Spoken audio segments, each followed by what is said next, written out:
I think the media killed Jason Arday. At least it was a big factor in his death. Now, I appreciate that the title of this video is incredibly matter of fact and it doesn't hold any punches. I wanted to wait on this story, by the way. Often when something tragic happens, like the death of Jason Arday, I prefer to wait for all the facts. We don't know what happened. But I'm sorry to say, the entire right wing, as usual, have piled straight in. They don't wait for the facts. Therefore, I'm dragged into the debate because a counter narrative needs to be put out there.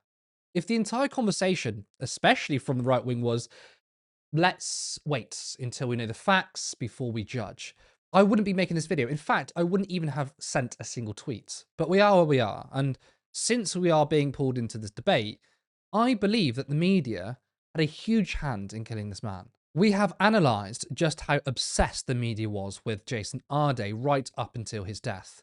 We tracked 249 articles about him by the UK media, 44 from the Times alone, 43 from the Telegraph, and the list goes on. The nonsense the media was publishing about him was a perfect representation of how morally bankrupt legacy journalism has become. This is a crazy amount of coverage. Arday faced wall-to-wall scrutiny and frankly a pile-on, yet so many of those same journalists are trying to defend themselves, and the media as a whole. Head of policy for Britain Remade, Sam Dimitri, said, "There is an attempt underway to slander and diminish legitimate public interest investigative journalism. It must not be allowed to succeed." But we didn't have investigative journalism. No one is claiming that we can't ask questions, but the entire narrative was dominated by wokeness and DEI. Our day was used as a poster boy from the right wing to attack academia because there is a right wing project to undermine education. Daily Mail journalist Dan Hodges said, "I said a similar thing yesterday in a different context. Jason Arday's death is a terrible tragedy, but people using it to attack journalists for legitimately scrutinising a major public interest issue needs to stop." The Sun's Harry Cole, "Oh, Arday, if it is as claims, the only thing that kept the horrible sorry saga going was the willfully blind defence offered up and the vicious smears on anyone questioning the very obvious. Cambridge and its guilty defenders could have investigated this all months ago, but instead turned the cops on journalists and dug in.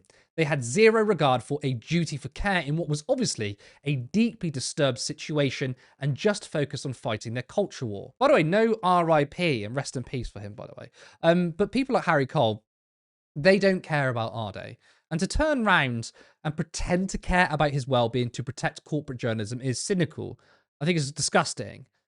Where was the duty of care when hundreds of articles that were written about him? And not just the sheer volume, but it was the tone, often mocking him and making jokes. Paul Embry weighed in, and this is a long one, so I'm going to break it down in different parts. Jason Arday's death is tragic, but please spare us the sanctimonious complaints that he was merely an obscure academic who was the victim of a racist witch hunt. The probing and questioning and exposure were entirely legitimate. I don't see how calling out the media in the way they covered Arday is sanctimonious. He did lie and plagiarise, but he also faced a racist witch hunt. Both of these things can be true simultaneously. And Embry, whether he realises it or not, is playing into the perfect victim narrative, which is that if a victim has a blemished record, then bad faith criticism somehow doesn't exist. For example, George Floyd, he was murdered by the police. He was a victim of racist policing. Floyd was a criminal who committed terrible acts, yet his past was brought up to stop people from attacking racist institutions. The right wing cried, "Oh, but he was a terrible person. He's no hero." His past does not give the police a free pass to murder him. Arday's behaviour does not give the media a pass to hound him. Now, whatever Jason Arday did, it doesn't mean that all of the bad faith pylons suddenly become legitimate scrutiny because Arday was flawed. Arday was plainly guilty of plagiarism. He had also made a series of fantastical claims about his life and career. He ended up being appointed as a professor at one of the world's most august seats of learning, where his students, who had worked extremely hard to get there, were paying large fees for the privilege of being taught by him. Far from being obscure, Arday had happily engaged with the media over many years, often repeating his false claims. He appeared on numerous TV shows and guest edited Radio 4's flagship Today program. He even carried the Olympic torch. Why do TV appearances change that fact? Again, there's no problem scrutinizing him. And look, he became a more prominent figure for being the youngest black professor, which is something to celebrate, which is why he had opportunities to carry the Olympic torch. Okay, it's fine to be angry that Arday got to where he was from the lies of plagiarism. The point I'm making is that the media went beyond that, far beyond that. Moreover, he had secured a major publishing deal for his autobiography, which was set to be released in Britain and the US just as the scandal broke.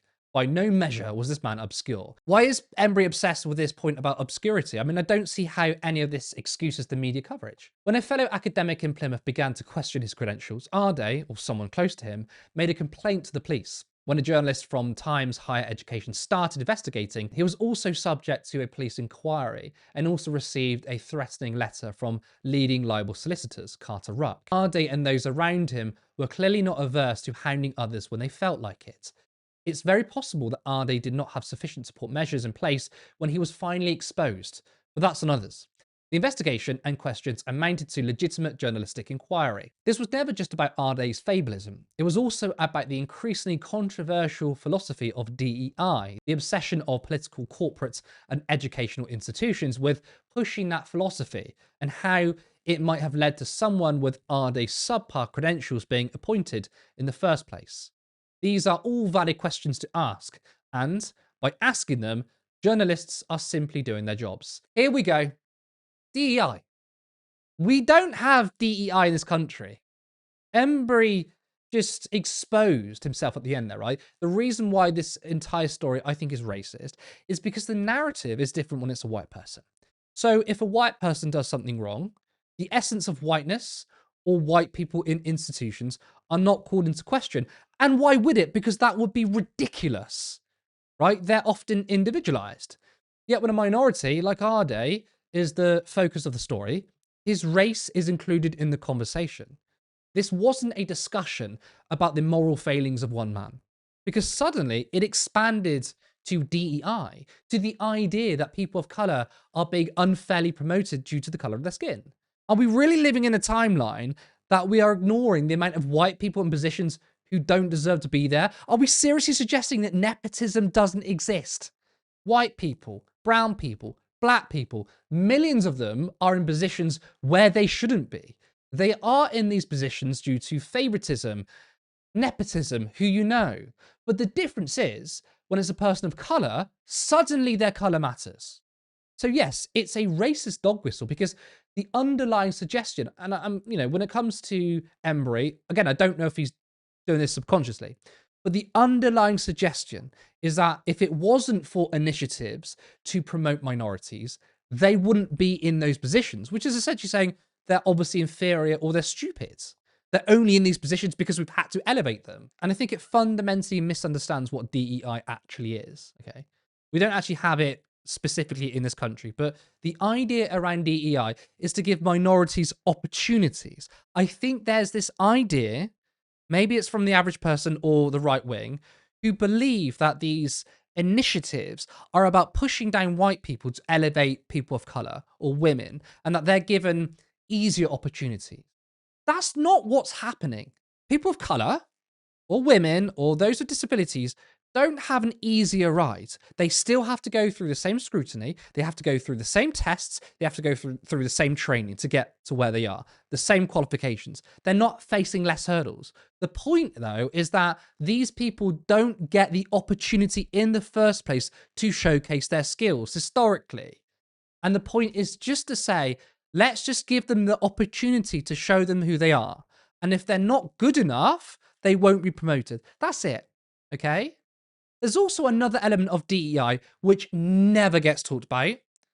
It's class. DEI and the idea surrounding it is about giving opportunities to people from working class backgrounds. That includes the white working class. Do you see people like Embry and others moaning that there are too many white working class people in certain places of society due to DEI? No, we don't. DEI is only deployed when it's people of color. Funny that. So the implicit idea here is that people of color do not deserve to be in these positions, and equality and DEI propositions or policies got them there through that rather than merit, which is just fundamentally racist, isn't it?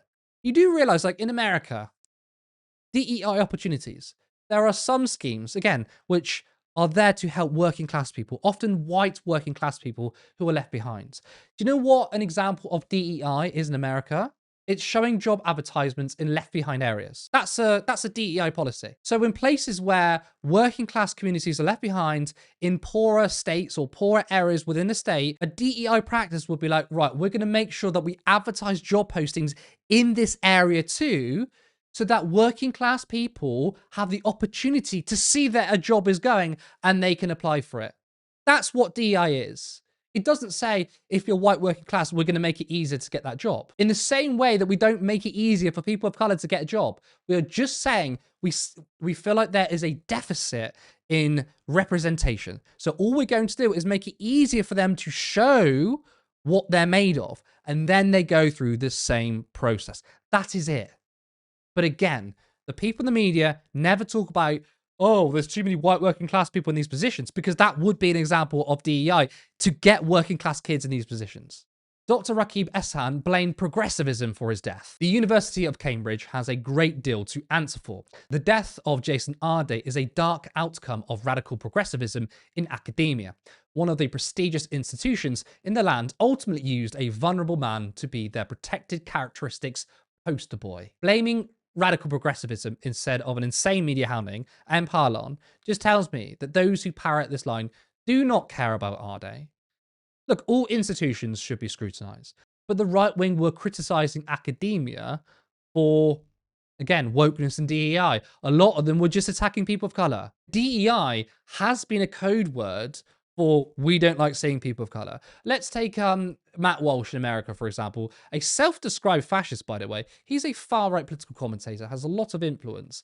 He's made remarks, and people like him have made remarks that if I see a woman or a black pilot on the plane, I immediately think DEI. And that's a logical conclusion when you start bringing up this point, which is that, well, obviously these people didn't get to where they were based on merit.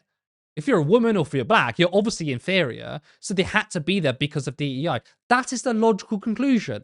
So that is why when people invoke DEI wokeness, it is a dog whistle for just saying there's black people. And I don't know if they got that on merits. But look, even if we are to agree with the premise that DEI elevated Jason Arday, I'd like to know how that was the cause of his death.